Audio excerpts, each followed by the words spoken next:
Pak Jokowi tampil di beberapa ajang dukungan parpol dan ya orang melihat kok mirip kayak presiden juga gitu ya, di atas mobil kemudian membagi-bagi sumbangan bersama calon pilkada kepala daerah. Pak Mahfud dari sisi tata negara saya nggak tahu ini dibenarkan apa enggak, tapi dari sisi etik bagaimana seorang presiden yang baru saja lengser lalu tiba-tiba muncul lagi ke publik dengan peran yang kira-kira mirip dulu dia lakukan ketika menjadi presiden? Ya mungkin orang menganggap itu aneh ya, tapi itu soal aneh atau tidak itu soal etika. Soal etika. Kita tidak boleh mencampuri kalau yang begitu. Secara hukum, seorang mantan presiden itu boleh mengkampanyekan siapapun, boleh.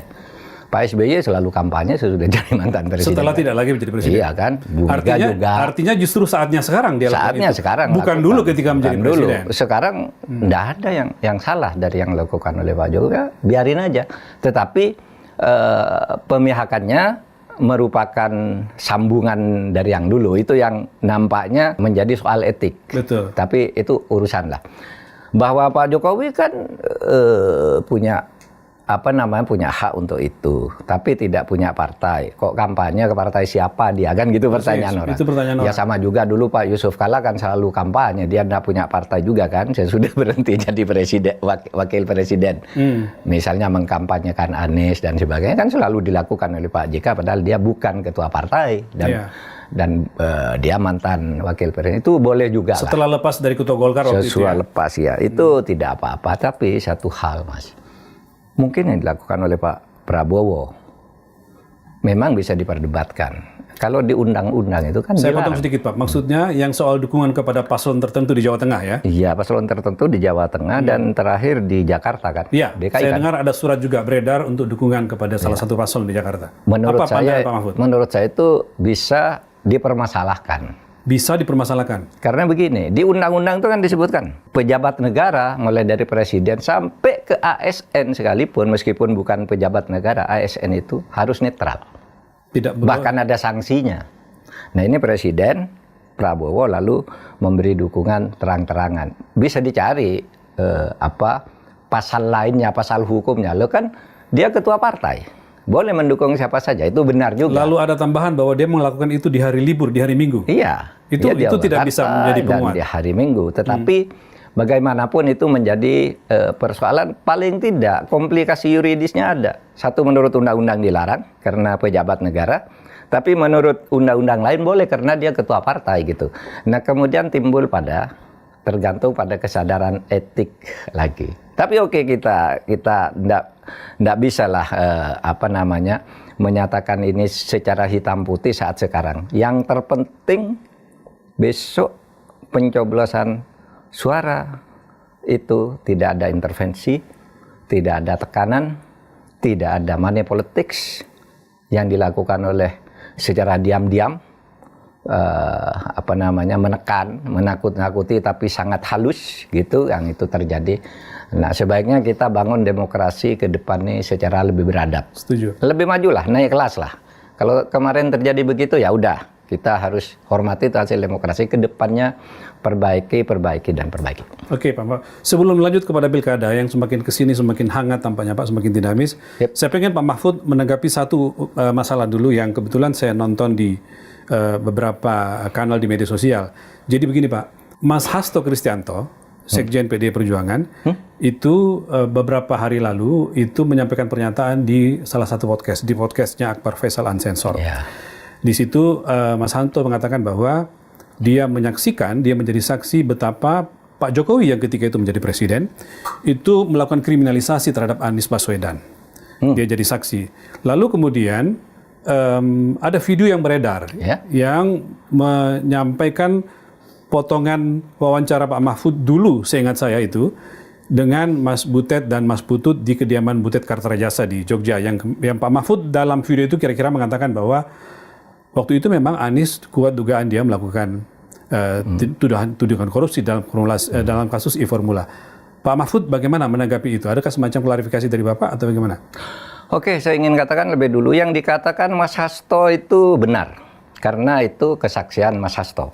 Oke. Pasti. Yang saya katakan benar juga, karena saya tidak tidak menyinggung soal arahan Pak Jokowi ke Hasto, kan saya nggak menyinggung. Yeah. Ya yang saya katakan waktu itu begini, Anies itu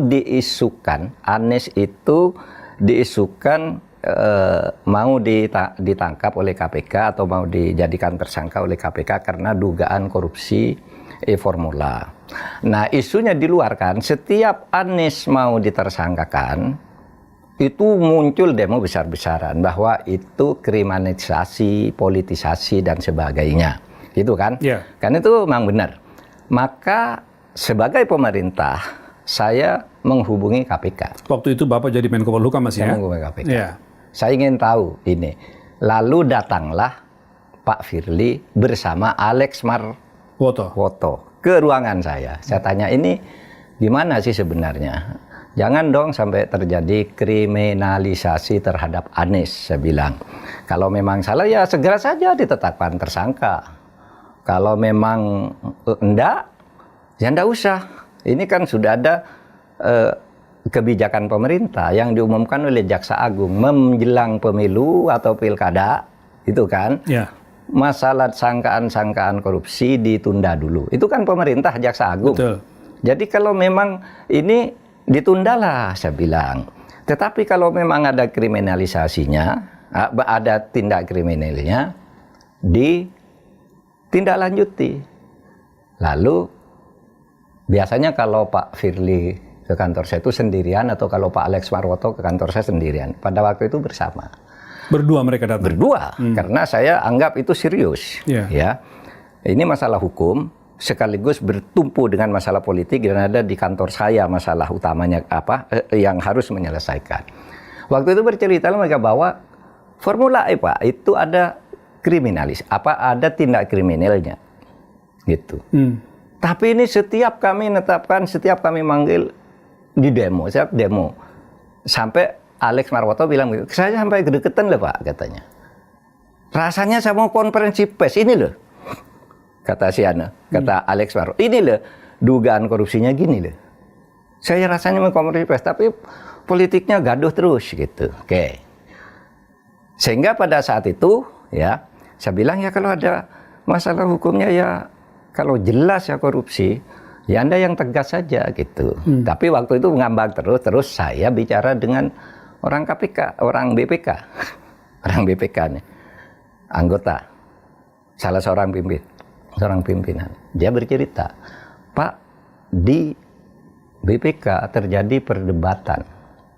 Saya saksinya ini di depan Ibu Ketua BPK. Apa? Pak Firly minta agar kerugian negara dalam Formula E itu segera dikeluarkan. Segera dikeluarkan dalam arti? Segera dikeluarkan karena ada dugaan korupsi di Formula E itu. Terus diumumkan maksudnya? Iya kan, enggak, KPK menetapkan tersangka, minta itu dulu. Iya, minta dasar dari BPK. Iya, betul. Dasar kerugian negara, dasar pelanggaran tuh. Pak Firly minta itu dikeluarkan sebelum Anies tersangka, agar begitu Anies tersangka itu sudah jelas. Tapi waktu itu saya tanya, menurut Anda, nih ke pimpinan BPK. Menurut Anda, memang ada korupsinya enggak sih? Pak, dugaan ada. Dia ceritalah ada transfer uang ke London sekian, terus kickbacknya lewat ini sekian, dan macam-macam lah gitu. Tapi itu juga tidak bisa disebut kerugian negara sebelum itu kan ada pemerintahan tahunan kan, itu kan belum waktunya. Itu nanti kalau diminta sekarang tuh harus ada alasan resmi gitu untuk dihitung sekarang sebagai pemeriksaan khusus atau apa gitu. Nah, sehingga pada saat itu saya bilang kalau begitu enggak ada dong kriminalisasi terhadap Anies. Kan clear saya kan? Enggak ada kriminalisasi memang menurut pimpinan. Menurut penjelasan pimpinan BPK dan KPK tadi. KPK memang ada itu dugaan korupsinya. Tapi kesimpulannya udahlah enggak usah ribut. Nah, yang dijelaskan oleh Pak Hasto benar juga. Iya kan?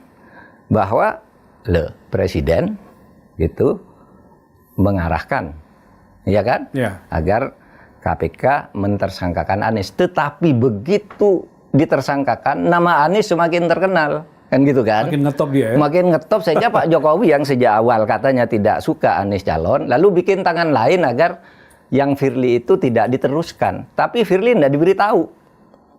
Gitu. Jadi ini jalan menghambat, ini jalan terus. Pak Jokowi mengubah skenario tanpa memberitahu orang yang sudah diperintah, kira-kira gitu ya? Nah, jadi tidak ada penjelasan saya dan Hasto yang bertentangan. Saya mendapat penjelasan, ternyata saya juga tidak tahu ada tangan lain. Saya sendiri kan mengumumkan, tidak ada kriminalisasi. Saya sudah ketemu BPK, saya ketemu KPK, begitu. Gitu kan, saya meyakini waktu itu. Tapi saya setuju agar ini ditunda sampai pemilu, agar tidak dituduh pemerintah ini ingin menjegal Anies. Ya, sebagai Menko Polhukam bertanggung jawab terhadap pemilu waktu itu ya. Dan ini sejalan dengan apa yang pernah terjadi dan muncul di koran. Kan? Denny Indrayana kan datang ke rumah saya. Denny itu seperti adik lah dengan saya. Denny, Saldi, Refli apa dulu kan? Ya. Irman Putra Sidin. Para juniornya Pak Mahfud, sahabat-sahabat Pak Mahfud ya. Bivitri itu teman saya sejak saya di MK lah. Uceng, Channel Levin. Nah, kapanpun Anda ke tempat saya, pasti diterima. Malam pun datang. Si Denny mau ketemu. Nah ini masalahnya masalah Anies lagi. Prof Mahfud katanya. Anies ini mau dikriminalisasi kayaknya. Enggak lah, saya bilang. Enggak lah, siapa yang mau berkriminalisasi? Enggak, ini mau ditetapkan menjadi tersangka gitu. Enggak, saya bilang. Gini aja, Anies jadi calon presiden atau tidak itu tergantung pada partainya. Partai koalisi kan waktu itu Nasdem, PKS, dan Demokrat. PKB. Iya kan? 4 kan? Saya yang bertanggung jawab di pemerintah, Anies tidak akan menjadi tersangka dalam kasus ini. Gitu. Saya akan bicara ke publik. Karena ini mau pemilu sesuai dengan kebijakan Kejaksaan Agung. Tapi Anda, saya bilang, Anda datang dong ke partai politik agar Anies itu mendapat tiket. Karena waktu itu kan Anies dengan 4 partai itu harus solid nih. Kalau satu mundur aja nggak bisa. Nah yang saya dengar, Partai Demokrat itu mau mundur dari pencalonan Anies kalau Anies tidak mengajak AHY sebagai wakil. Saya bilang gitu sama si Denny. Oleh sebab itu mari kita bertanggung jawab. Anda jaga Partai Demokrat agar tetap mendukung Anies bersama yang lain. Saya akan jaga agar proses hukum Anies ini ikut kebijakan pemerintah. Nanti ajalah sesudah pemilu agar tidak dikira politisasi dan sebagainya. Nah, dan itu betul. Lalu Denny, ini nanti Anda boleh tanya ke Denny, dan saya izinkan Denny sekarang membuka pembicaraan berdua saya itu. Dia tanya begini ke saya, Pak Mahfud mendukung Anies kan? Enggak, saya bilang. Enggak, saya enggak mendukung Anies. Tapi saya jamin Anies tidak akan dikriminalisasi sampai pemilu. Saya bilang gitu. Ya. Saya jamin ini. Tanya ke Denny. Tugas Anda menjaga Anies di sana. Saya enggak dukung Anies. Pak Mahfud dukung siapa? Saya sebutlah dukungan saya kepada satu dari inilah dukungan saya gitu. Tapi jangan dibuka. Nah sekarang kalau mau buka aja. Kan sudah selesai, ya kan? Waktu itu saya menolong Anies, tapi saya terang-terangan tidak mendukung Anies. Kenapa? Saya ceritalah. Ini yang dibutuhkan kita ke depan ini. Masa lalu orang ini begini, saya dukung ini. Gitu. Kalau Denny sudah bisa membuka itu sekarang, kalau saya bertanya ke Pak Mahfud, silakan aja ke Denny. Pak Mahfud bisa membuka juga kalau saya tanya. Enggak, nanti dikira saya nggak ada. Biar Denny yang buka. Biar saya bicara gitu apa di situ. Iya. Dulu memang kami saling menjaga demi etika, jangan dibuka dulu lah. Sekarang kan udah selesai semua. Silakan aja. Artinya waktu itu saya memang melindungi Anies, betul. Bahkan ketika ketua PKS tuh, Syaikhu, kemudian junior saya Aziz yang dari Jogja yang sekarang calon Jawa Tengah bersama 2 orang pimpinan PKS lain datang ke rumah saya. Nah di antara perjalanan panjang itu cerita Anies harus dilindungi hak-hak politiknya agar dia maju. Kan ada isu Pak Jokowi tidak suka apapun. Enggak, saya bilang saya pemerintah. Anies kalau dari sudut hukum ya saya bilang enggak lah, ini masih jauh, masih harus ada ini, harus ada itu. Meskipun dugaannya sudah ada. Gitu. Tetapi kan untuk dugaan itu harus ada proses-proses lain sehingga ini bisa waktunya bisa tidak bersamaan dengan pemilu. Saya bilang gitu tuh sama si Anu. Terus singkat tapi sungguh-sungguh ini. Singkat tapi saya jawab bergurau. Dia bilang kalau Pak Mahfud saya mencalonkan menjadi wakilnya Anies bagaimana? Ini Syaikhu yang bilang, ketua. Dan itu di bulan puasa. Saya bilang, enggak lah Pak, pokoknya Bapak lindungi Anies, saya enggak mau. Jadi itu. Habis itu acara bicara itu selesai soal itu ya. Tapi besoknya Sehu bilang ke media, saya sudah keliling menemui tokoh-tokoh termasuk Pak Mahfud untuk jadi calon wakil presiden. Akhirnya saya kan ngomong, saya enggak loh, saya bilang. Jadi rame Pak waktu itu seketika. Iya, saya bilang, itu Pak Sehu yang nawarin saya loh. Saya enggak mau loh, saya bilang. Saya enggak mau merusak hubungan Pak SBY dengan Anies, AHY dan sebagainya. Saya enggak. Saya bilang gitu waktu itu. Tapi Pak Sehu ngomong duluan, ya saya terpaksa mengklarifikasi bahwa dia yang datang ke rumah.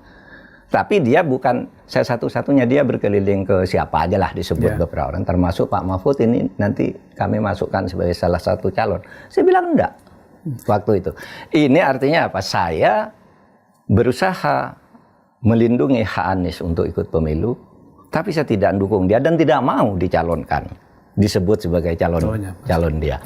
Nah itu clear soal itu. Tidak ada pertentangannya dengan Hasto, karena yang Hasto itu urusan lain pembicaraan dia dengan Pak Jokowi, dan itu pada waktu itu harus diingat tuh, Hasto dengan Pak Jokowi itu satu. Iya, satu kubu. Satu kubu sangat kuat. Apapun dikatakan Pak Jokowi dibela oleh Hasto pada waktu itu ya. Itu di kira-kira bulan Februari tahun 2003. Masih jauh lah saya muncul sebagai calon wakil presiden, masih jauh. Bahwa Pak Jokowi nyuruh si A agar kriminalisasi, lalu ternyata Anies terkenal lalu disuruh hambat yang lain gitu. Saya enggak tahu, saya jalan aja secara hukum nih harus begini, kebijakan pemerintah begini.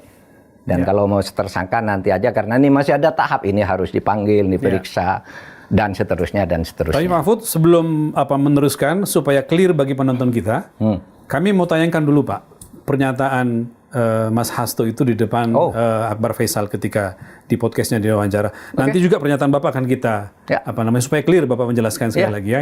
Ini Pak, ini. Dan sebelumnya kan sudah terjadi prekondisi. Saya masih ingat Anies Baswedan. Ketika Anies Baswedan itu dikriminalisasi, itu Pak Presiden Jokowi berbicara dengan saya. Seperti beliau sangat khawatir terhadap munculnya Anies Baswedan. Sehingga itu nyata-nyata kasus Formula E itu kriminalisasi, dan saya bersaksi itu dari perintah Pak Jokowi secara langsung. Oke, ini yang Hasto Pak. Sekarang kami mau tayangkan yang pernyataan Pak Mahfud ketika diwawancara oleh Mas Butet dan Mas Putut di Jogja, di kediamannya Mas Butet. Laporan BPK itu menyimpulkan Formula E itu tidak boleh dibiayai oleh APBN maupun APBD. Firm itu ya? Firm, karena menurut undang-undang yang boleh dibiayai oleh APBN, APBD itu undang-undang olahraga tertentu yang disukai rakyat secara masif. Nah, lalu disebut yang masif itu apa? Sepak bola, voli, bulu tangkis, sirkuit itu tidak ada. Nah, lalu BPK minta ini supaya didalami, ada indikasi tidak benar. Nah, setiap ini mau didalami, ribut, katanya mau menjegal Anies gitu. Ya, dari pernyataan Bapak jadi terlepas bahwa betul ada indikasi kuat korupsi di situ, itu tidak menutup pernyataan Mas Hasto di tempat lain bahwa ada upaya kriminalisasi dari Pak Jokowi yang ketika itu jadi presiden, gitu ya Pak ya? Kalau di dalam hukum, yang dikatakan Pak Hasto itu istilahnya novum ya. Bukti yang baru keluar sekarang, padahal dulu sudah ada kriminalisasi itu. Cuma waktu itu kan Pak Hasto menyembunyikan, sedangkan saya bicara hukumnya untuk melindungi hak Anies gitu. Jadi itu, dan saya sudah ketemu dengan Firly, dengan BPK dan sebagainya. Oke lah, jadi yang ini kita clear Pak ya. Video yang muncul itu hanya sekedar ingin mengadu domba antara Pak Mahfud dengan padahal dua-duanya benar Hasto. Kan. Konteksnya kan beda. Betul. Benar tuh Hasto, saya bilang. Sekarang ini ya benar Hasto sendiri yang bicara. Waktu itu Pak Hasto tuh orangnya Pak Jokowi. Sehingga kadang-kala kalau saya ingin tahu apa yang saya juga, kalau Pak Jokowi kok seperti ini, saya klarifikasi ke Hasto, klarifikasi ke apa benar nih Pak Jokowi, ke Pramono gitu ya, sehingga saya punya keyakinan apa sebenarnya. Nah, yang ini saya tanya ke Hasto, tapi ternyata baru muncul sekarang. Aja novum itu sesuatu yang sudah ada pada saat itu terjadi, tapi waktu itu tidak keluar. Sekarang baru muncul. Oke, baik Pak.